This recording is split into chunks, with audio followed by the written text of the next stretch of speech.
right, welcome back. Let's continue with more news at this hour. We're obviously marking the 40th anniversary celebrations of the UDF. Former members of the United Democratic Front, the UDF, have highlighted the importance of economic freedom. They attended a wreath-laying ceremony at the Rocklands Civic Centre in Mitchells Plain in Cape Town. As I mentioned, it is in commemoration of the 40th anniversary of the UDF. Back in 1983, thousands of activists from a range of organizations launched of the anti-apartheid movement in Rocklands.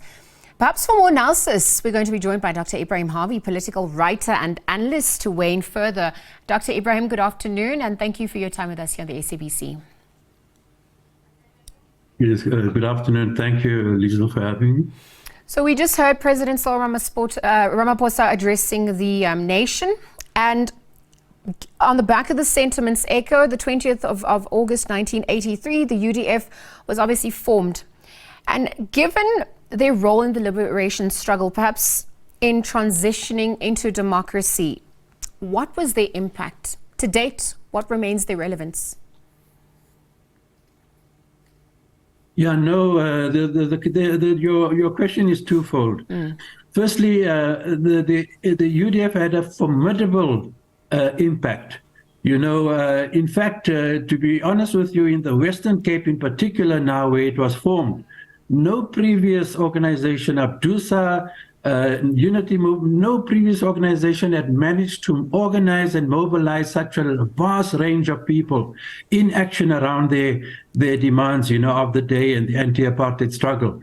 So there's huge historical legacy, and it's correct to recall that legacy. But I believe, and my argument is, you know, 2 years ago, I argued for a resurrection of another form of UDF to deal with the crisis of today.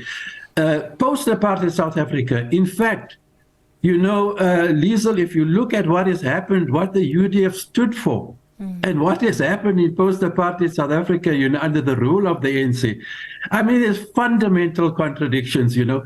And in fact, to be honest with you, I agree with the sentiment of Reverend Alan Busak, you know, who declined the invitation to join that thing, because, you know, for him, it's smacked of stark hypocrisy, you know. The ANC has trampled in the mud, Lisa. Let me be very frank with you. If you look at the state of the country today, then everything the UDF stood for and championed, you know, the ANC has flatly contradicted and gone against.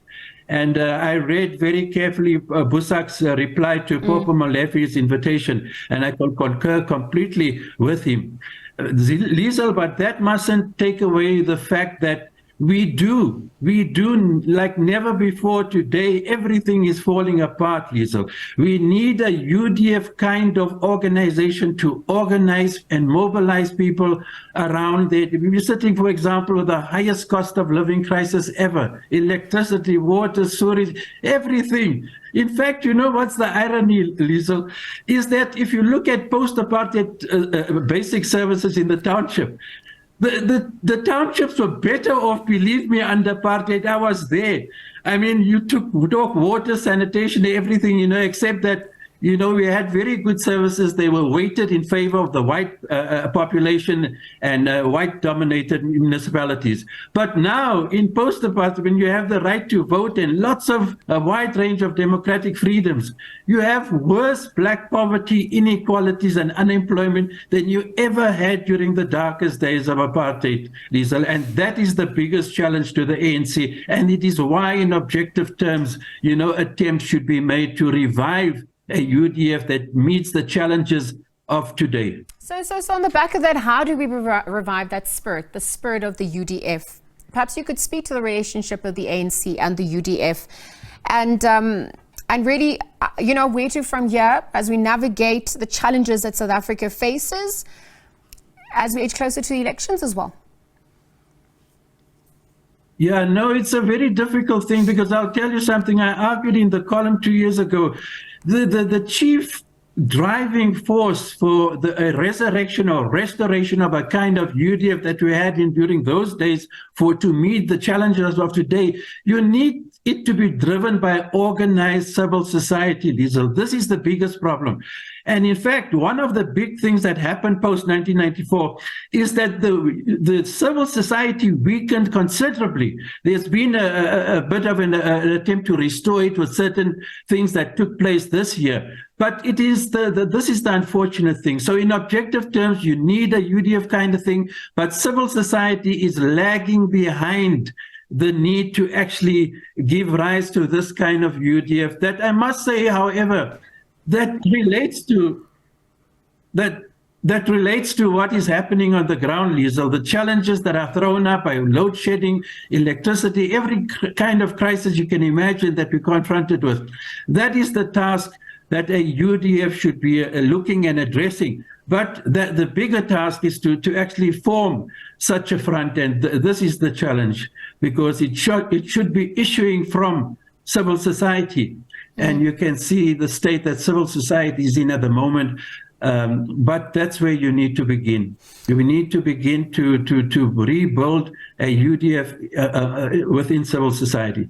Okay, so rekindling active citizenry, perhaps as seen during the height of the movement in the 80s. I wonder, speaking of the issue of unity and inclusivity, we saw ideals of non-racialism, non-sexism. There was even a commitment to women leadership in the UDF. We saw Albertina Sisulu serving as one of the presidents, comrades Cheryl Carolus, Sophie de Bruyn, amongst others, also playing a rather central role. What lessons could we also learn on that front, perhaps as we navigate what's unfolded in South Africa's 30-year democracy? Yeah, no, there's some very important thing that Ramaphosa said yesterday to the ANC in Gauteng when they went to address the National Working Committee. And he actually recalled what Jessie Doherty said. Jessie Doherty said that I am not a minority, and she resented, being called a minority. And he referred to the national question, Lisa. This is what the ANC spoke much about, the national question within the anti-apartheid struggle, when in fact it should have turned and continued to be talking about that. It stopped. The national question stopped from 1994. The ANC stopped speaking about it. And you know what the late Jessie Doherty did in Soweto at the ANC rally? In fact, I cite her in my 2021 book, The Great Pretenders, Race and Class. She said that the ANC itself was a racialist and tribalist organization. And she told me herself, Lisa, how in the ANC increasingly the so-called minorities felt marginalized, and research which the ANC itself conducted in Lens and El Radapar vindicated those feelings. So this is a big thing, Liesel, and you can see why you've had this moonshot pact, to be honest with you, with the DA and coming to fruition. I don't think you're going to have much of a difference, to be honest with you. The election results next year, you must remember the DA went from 22 to 20% in 2019. With the IFP and Action SA, etc., I cannot see at all going beyond optimistically 20, 26, 28% of the vote. It's really the DA, and the other parties are small, But this is a big question, Liesel, which leads me to why do you think the DA rules the Western Cape for so long? It is in the Western Cape, Liesel, that the colored working class did something in 1994 that no formerly oppressed and exploited ever in the colonial world did. They voted, Liesel, in 1994 of their oppressors and exploiters. That is how the Nationalist Party beat the ANC hands down in 1994. And so there's a whole history of antagonism towards the ANC in the Western Cape. But, Liesel, one of the key pillars of the UDF and the Freedom Charter was the very cardinal point was non-racialism and anti-racism. You know what has happened to under ANC rule? If you look at the SACP is the bastion of non-racialism in the entire liberation movement. Solin Mapela, the youth, said to me a few years ago, Ebrahim, you are so right. We no longer have a single so-called minority in the top 6 of the SACP ever.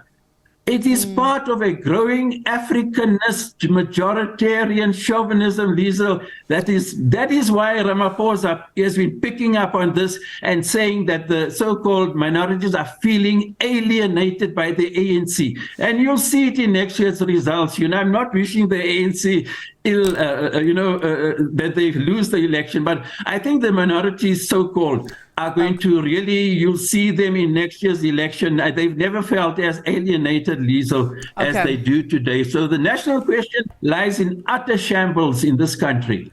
Dr. Ebrahim, thank you for those sentiments. It's obviously, opened the conversation to expand further. And you're raising a lot more pertinent questions at this point, especially as we edge closer to elections. But thank you for those sentiments. Of course, just on the back of the UDF celebrating their 40th anniversary, they were formed back on the 20th of August, 1983. So we've looked at their legacy, the impact that they've had in the transition into South Africa's democracy, how relevant they are in addressing some of the socio-economic needs that the country faces at this point, the relationship to the ANC, and really where to from here as the country gears for its national elections come 2024. Again, thanks to Dr. Ebrahim Harvey for weighing in on that matter.